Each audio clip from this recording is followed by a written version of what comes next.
to That Horror Couple. I'm Kaylee. I'm Rob. And we just finished watching the season 1 finale of Alien Earth titled The Real Monsters. Yes. Because things are about to get real. And there's monsters. So Dude, we made it to the finale. We did. We're there, people. We are. Let's talk about it. Let's do it. Yeah.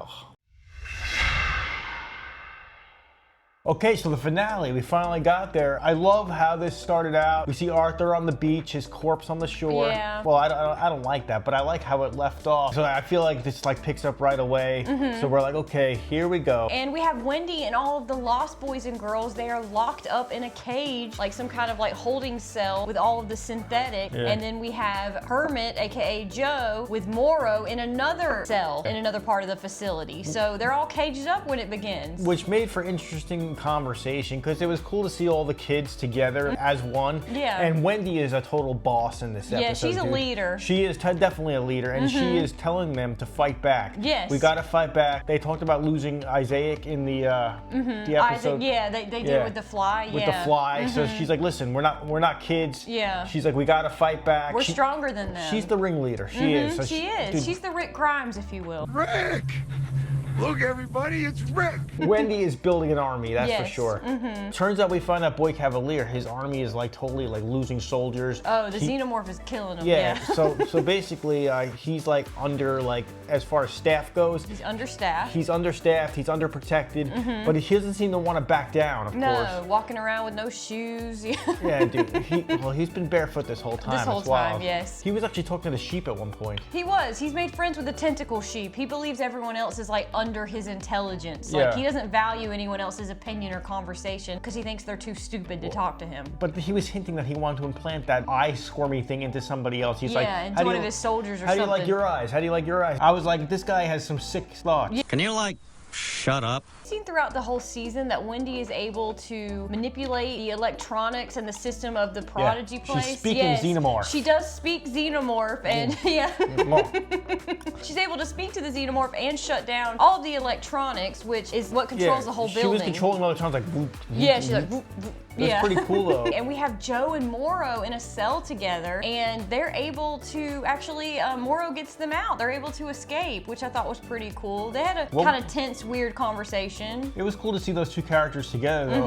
And what was that whole thing like? How's the lung? What was he hinting at there? In the first episode, Joe gets shot by Morrow, like in that scene where the theater people were killed by the xenomorph, and that's why he's asking. He's like, I saved your life. How's your lung? And I'm like, did he purposely shoot him in the lung knowing that he would live? I don't get it. Yeah.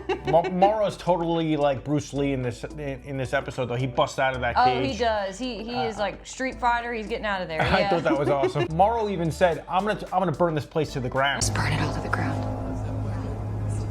I like the match. So Morrow's ready to battle. I was like, oh hell yeah, Morrow. He's cool, yeah. Here we go. I So- still like his character, yeah. So we got Wendy building an army to fight back. We got Morrow saying he's gonna burn this place to the ground. I'm like, Boy Cavalier is going down. He's going down, yeah. What was those like flashbacks we were getting to Joe and Wendy? Like Joe was receiving photos of Wendy. I mean, letters from Wendy. When she was sick, when she was still in her original body, she was writing letters to Joe from the hospital saying she was getting chemo and she wishes he could come home and their dad is very, very ill. I guess to show everything they've been through together. Yeah, you know? I think so. And it shows out their relationship. And I think there's got to be like an 11, 12 year age difference between the two of them. Like a grown up synthetic now, she's still like 12 years younger than him intellectually. So it's just interesting. That's his little sister. Yeah, that's his little sister. Got an awesome fight scene between Morrow and Kirsch. I thought that was awesome. Two of my favorite characters going at it. That was really cool. Yeah. It was definitely like WWE style. Kirsch got thrown to a table, dude. To the table. It was awesome, but put Morrow in a sleeper hold. Yeah, they were going back and forth. It reminds me of your pay-per-views when like you think the one guy's gonna like tap out and then they get the one up on him. That's what it reminded me of.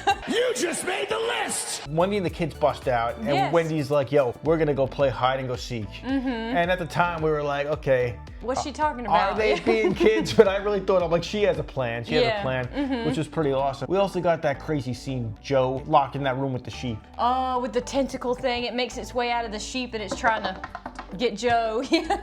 Yo, it was gonna get Joe. It was so tense. Wendy shows up to save her brother, and turns out that guy I've been calling Mr. Strickland from Back to the Future this whole time, he's like a synthetic or something. He is, yes. He's like Boy Cavalier's like main synthetic. Yeah, so that was a big reveal, wasn't it? That was a big reveal, yeah. I did not know he was a robot, yes. We thought something was up with the guy, but I didn't really know.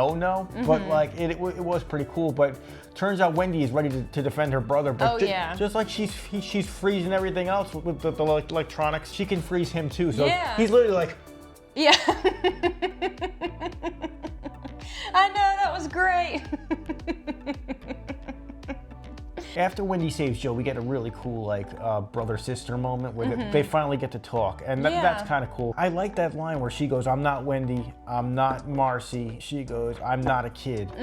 You know, but I'm not yet a grown-up. She's like trying to figure out who she is. She's saying she's changed from this whole thing, which is pretty cool. She did explain like how she sees aliens as honest. Oh yeah, she said they don't lie about who they are. I found that totally maybe true, but a weird statement. She's like, at least they're honest. Yeah, like, they'll eat you, but at least they don't pretend they're not gonna. Yeah, because if you think about it, the whole Boy Cavalier Prodigy crew was full of lies. Yeah, they lied to all the children. Hell yeah, dude! I'm gonna split up your brother. I'm not gonna split up your brother. Yeah. Joe's walking around with a lung that ain't his. Yeah. It's a big mess, people. It is. They're wiping memories. Who knows what's they're not honest. So Who she's knows like, what's going on? Maybe she found like some honesty or a friendship in this xenomorph. I think she did. Which really pays off because we see this kick-ass scene where the xenomorph takes out all these soldiers. And dude, we did get a lot of cool action scenes. She calls for the xenomorph to protect her, and the xenomorph just clears the room and takes out all these soldiers. It was wild. That was so cool. I thought that was so cool. That was like better than a lot of the alien movies like that. I thought it was really some cool. of the kills were really good. Yeah, I think this whole season has had really good like alien gory moments, and I love that where Joe and Wendy are able to capture Boy Cavalier. It's just great. It's like a big he's gonna get it kind of thing. Like I predicted that I thought we would see a really bad death scene for him. You see Boy Cavalier at the end, he's like, oh, he's all like tacked up to the wall and stuff. They have with xenomorphs like outside the cell that he's in. But who else is in that cell? They have Morrow, it's Morrow, Kirsch, Dame Sylvia, Boy Cavalier, and then the Boy Cavalier's other synthetic, the Mr. Strickland guy. So all the adults are captured besides Joe. He's with the synthetic kids, So the kids now take over, dude. They take over, For real. But before all that, we saw like Arthur get infected with the eye booger thing. Yeah, the little tentacle guy. His body's been laying on the beach for like a day, I guess, but the tentacle guy was like, oh, this'll do, and he just climbed in his head. So now the Babadook Ma's gonna think her husband's alive. Maybe, yeah. If that alien thing's able to place the eye in there, good, But with all the adults arrested in jail now, Wendy says, now we rule. Yes. And that's how it ends. Yeah. So they ended us on a cliffhanger. They did. Like Wendy and the kids and Joe are like all together and they have the upper hand, but we don't know we saw Utani flying in like airships like to Prodigy Island, and we don't get to see the aftermath of them landing or anything. Well, with Utani taking over, sending in all those troops, would that set up for like the movie? I'm not sure. Yeah, I would guess so, but maybe we have a little more time where they could add in another season, because I want to see more of Wendy and the kids. I'm just saying timeline-wise, like storyline-wise, would that make sense if Utani takes over? Is the Alien series ready to continue now? Yeah, I believe it takes place like 2 years before the first Alien, so yeah, I think it could jump right into the first movie, or we could get another season. I would love another season because I really enjoyed this series. This was awesome. I would rate this episode. This episode's like a 9. 9 out of 10. I think it's great. So good. This is one of the best episodes I've seen. I think so too. Definitely wrapped up everything in a nice way. I think it sets up nicely for the movies. I think they could easily squeeze another season out of this if they want. I think they could, yeah. But another season would be great. We'll see what happens. You never know. It's weird to think this is a one and done. I know, because I would love to see more. I just love the Alien franchise, and I love anything they do with it. I'm so interested in checking out. But make sure you guys are letting us know in the comments, what did you think of Alien Earth? Did it meet your expectations? Was it a flop for you? We just want to know all your opinions, so leave them down below. Make sure you're turning on the notification bell so you can be notified when we drop all of our new reviews. If you're interested, we have a Horror Couple Homies membership, YouTube membership. It is $2.99 a month. If you want to join, we put extra videos on there that we do not put on our main page. What if they want to represent with cool hats, shirts, stickers, pins? Also have a Spread Shop t-shirt store, so make sure all of our products are linked down below. Shop till you drop, y'all. Yeah, check it out, check it out. Once again, I'm Kaylee. I'm Rob. And we love you guys. Thank you guys who are members. We appreciate you so, so much. But if you just hit the subscribe button, it would mean so much to us. And we hope you guys have a wonderful day, and we'll see you guys soon. Peace.